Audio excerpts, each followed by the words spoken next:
Mr. Speaker. I call the Honourable Member Kennedy Graham. Thank you, Mr. Speaker. It's a privilege to follow John Hayes in this debate.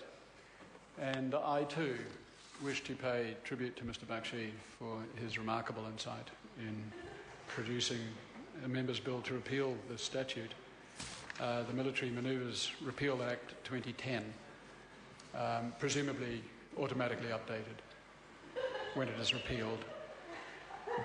It should have been an omnibus bill,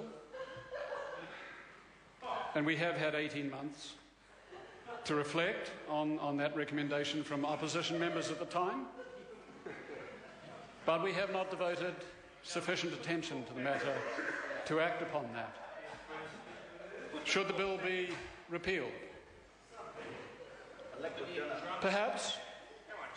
But perhaps if it were, I would need to give thought to whether I produce a member's bill to bring it back in. Though on reflection I probably would not. The bill sits on the statute book, as it was pointed out, for no real purpose. For nearly a century. So the bill should be repealed. But ironically, sir, for reasons that are essentially lost on the government. In the Select Committee we were told, quote, as far as the New Zealand Defence Force has been able to ascertain, the Act has not been used for the last 30 years.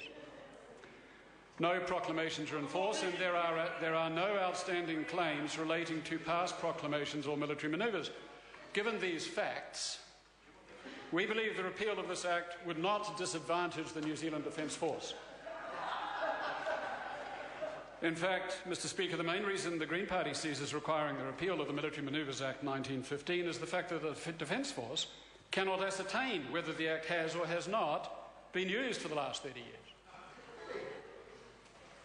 No disrespect is intended to either the member or to the personnel of the armed forces, and particularly those serving overseas, to say that the repeal of the bill would simply be saving the Defence Force from itself.